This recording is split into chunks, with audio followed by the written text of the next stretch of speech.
Hello everyone, welcome to our group, Bank Rakyat Indonesia Group. In this group we have 6 member.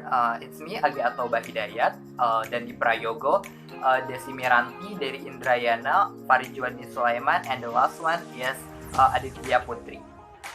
In this video, we will talking about Mudharabah or Akad Mudharabah, and we want to describe to you all that what's the Mudharabah, what's the Akad Mudharabah, and what kind of Akad Mudharabah, and how the application Akad Mudharabah in Syariah Bank. So in the last is what's the risk and benefits of Mudharabah to us. Okay, so let's check this out. Don't go anywhere.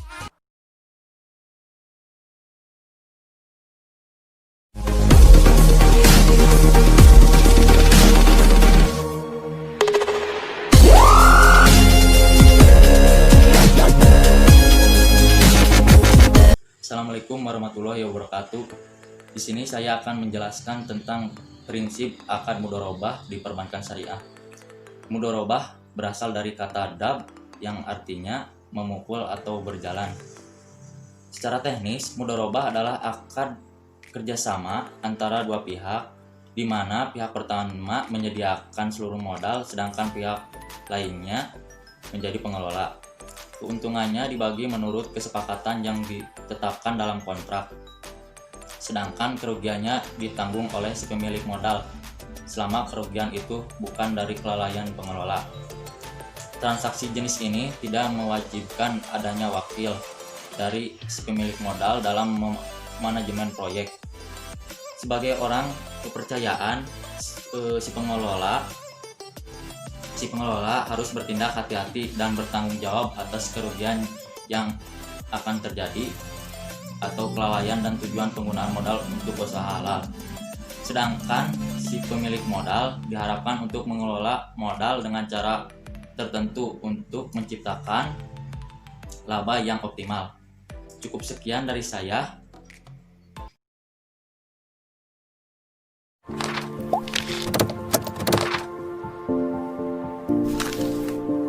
Bismillahirrahmanirrahim. Di sini saya akan menjelaskan tentang jenis-jenis mudharabah.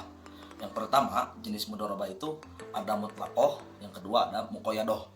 Yang pertama, mutlaqoh adalah suatu jenis kerjasama antara sohibul mal dengan mudharib yang cakupannya sangat luas, tidak dibatasi oleh cara, jenis usaha, dan daerah bisnis tersebut. Muqayyadah, yang kedua muqayyadah adalah jenis usaha, jenis kerjasama antara sohibul mal dengan mudharib yang cakupannya dibatasi dan daerahnya ditentukan oleh sohibul mal. Mungkin perbedaan antara muqayyadah dengan mutlaqoh itu, kalau misalkan mutlaqoh itu tidak dibatasi, kalau muqayyadah itu dibatasi. Mungkin hanya sekian. Terima kasih.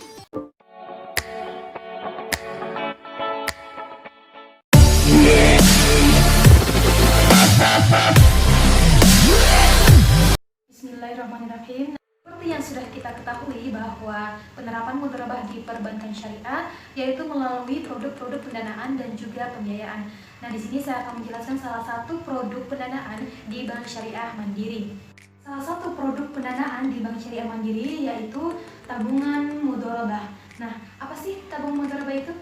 Tabungan mudharabah ialah tabungan dalam mata uang rupiah yang penarikan dan setorannya dapat dilakukan setiap saat selama jam kas dibuka di konter BSM ataupun melalui ATM. Untuk fitur dan biaya, yang pertama yaitu berdasarkan prinsip syariah dengan akad mudharabah mutlaqoh.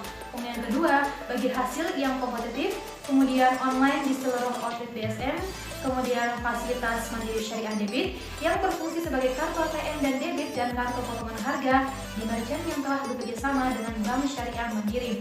Selanjutnya yaitu fasilitas e-banking dan juga gratis penarikan uang di mesin ATM Bank Mandiri dan Bank Syariah Mandiri. Untuk minimum setoran awal yaitu sebesar Rp100.000 perorangan dan juga Rp1.000.000 untuk non perorangan. Kemudian untuk minimum setoran berikutnya yaitu sebesar Rp10.000 dan saldo minimum yang harus dimiliki oleh nasabah yaitu Rp50.000, biaya tutup rekening sebesar Rp20.000 dan juga biaya administrasi sebesar Rp10.000. Untuk manfaatnya, yang pertama yaitu aman dan terjamin. Kemudian kita diberi kemudahan bertransaksi di seluruh outlet Bank Syariah Mandiri. Kemudian kita juga diberi kemudahan bertransaksi dimanapun dan kapanpun saja menggunakan layanan e-banking. Dan yang terakhir yaitu kemudahan dalam penyaluran zakat, infak, dan juga sedekah. Selanjutnya yaitu mengenai persyaratannya. Untuk perorangan, bagi warga Indonesia itu harus memiliki KTP dan juga NPWP. Sedangkan untuk warga negara asing harus memiliki paspor, kartu izin menetap sementara atau KITAS, atau kartu izin tinggal tetap atau KITA. Untuk non perorangan, yaitu pertama badan hukum, persyaratannya yaitu pertama, daftar susunan pengurus dan identitas pengurus. Kemudian kedua, akte pendirian dan anggaran dasar badan berikut perubahan terakhir. Kemudian akte pendirian dan anggaran dasar koperasi berikut perubahannya sampai dengan terkini yang telah disahkan oleh Kementerian Koperasi atau OJK. Ini khusus untuk koperasi. Kemudian selanjutnya yaitu dokumen perizinan usaha sesuai jenisnya. Kemudian surat keterangan domisili. Kemudian situ atau surat izin tempat usaha. Dan juga TDP atau tanda daftar perusahaan. Juga NPWP dan surat penunjukan khusus sebagai kepala cabang atau kepala bagian keuangan. Surat pernyataan fatca khusus untuk US Indonesia atau indikasi warga negara AS atau Amerika Serikat, dan juga laporan keuangan atau deskripsi kegiatan usaha. Lalu bagaimana dengan akad mudharabah di dalam produk tabungan ini? Yang pertama, nasabah adalah sohibul mal atau sebagai pemilik modal, sedangkan bank adalah mudharib atau sebagai pengelola. Karena produk tabungan ini menggunakan akad mudharabah mutlaqah, berarti nasabah tidak ikut serta dalam pengelolaan yang akan dilakukan oleh bank. Bank dapat melakukan berbagai macam usaha yang tidak bertentangan dengan prinsip syariah, termasuk juga di dalamnya dapat melakukan akad mudharabah dengan pihak lain. Ketika bank melakukan akad mudharabah dengan pihak lain atau pihak ketiga, maka keuntungan yang didapatkan oleh bank akan berdampak pada tabungan nasabah. Sekian dari saya. Mudharabah muqayyadah adalah pembiayaan mudharabah untuk kegiatan usaha yang cakupannya dibatasi oleh spesifikasi jenis usaha, waktu, dan daerah ditentukan oleh pemilik dana. Akad mudharabah muqayyadah adalah akad yang dilakukan antara pemilik modal atau bank untuk usaha yang ditentukan oleh pemilik modal atau bank dengan nasabah atau pengelola usaha, di mana nisbah bagi hasil disepakati di awal untuk dibagi secara bersama. Jenis mudharabah muqayyadah yang pertama, mudharabah muqayyadah yang risiko penempatannya ditanggung oleh bank syariah. Dalam hal ini, bank bertindak sebagai executing agent. Yang kedua, mudharabah muqayyadah yang risiko penempatannya ditanggung oleh pemilik dana. Dalam hal ini, bank bertindak sebagai channeling agent. Muqayyadah bertujuan untuk membiayai pembiayaan tertentu yang mempunyai perspektif dan menghasilkan margin yang tinggi atau sesuai dengan permintaan pemilik dana. Syarat dan ketentuan mudharabah muqayyadah.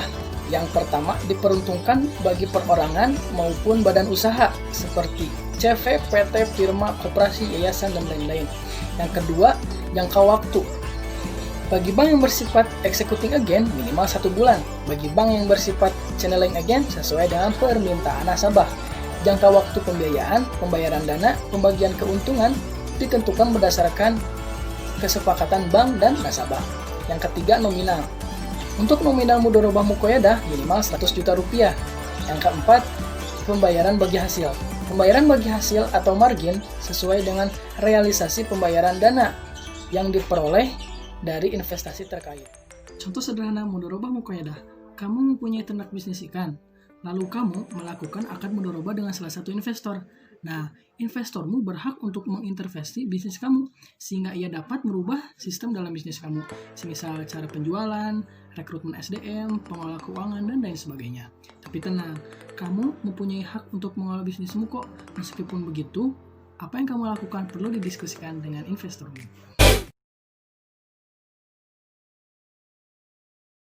Drop it.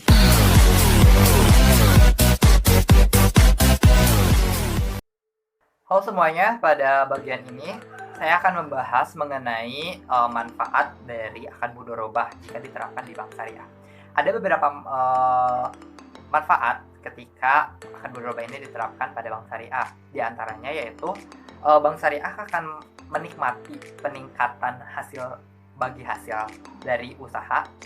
yang dilakukan oleh nasabah ketika memang nasabah mengalami peningkatan dari pendapatan hasil usahanya. Kemudian yang kedua, bank juga tidak berkewajiban membayar nasabah dengan pendanaan tetap, akan tetapi memang disesuaikan dengan pendapatan dan hasil usaha dari bank syariah tersebut.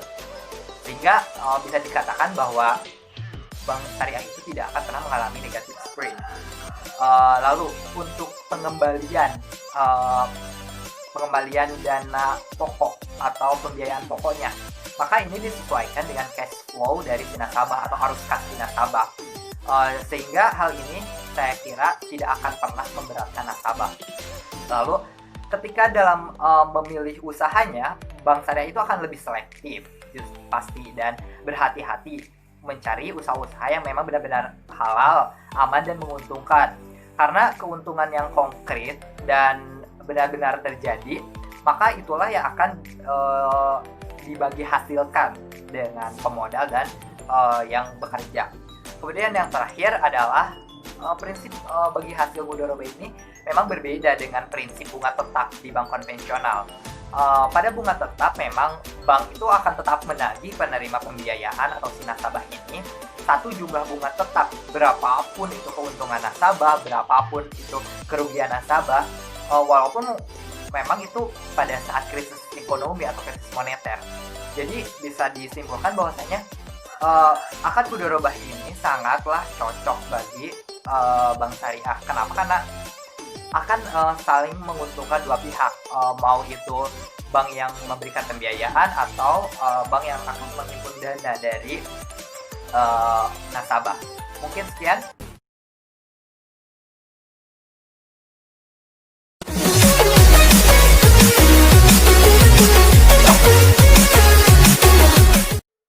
Bismillahirrahmanirrahim. Baik, selanjutnya saya akan menjelaskan tentang resiko yang terdapat dalam mudharabah, terutama pada penerapan pembiayaan yang relatif tinggi. Di antaranya yang pertama ada set streaming, di mana nasabah menggunakan dana tersebut bukan seperti yang telah disebutkan di dalam kontrak. Misalnya di dalam kontrak telah disepakati bahwa nasabah menggunakan dana tersebut untuk modal usaha, tetapi pada kenyataannya nasabah menggunakan dana tersebut untuk pembayaran hutang. Yang kedua ada lalai dan kesalahan yang disengaja. Yang ketiga ada penyembunyian keuangan oleh nasabah apabila nasabahnya tidak jujur.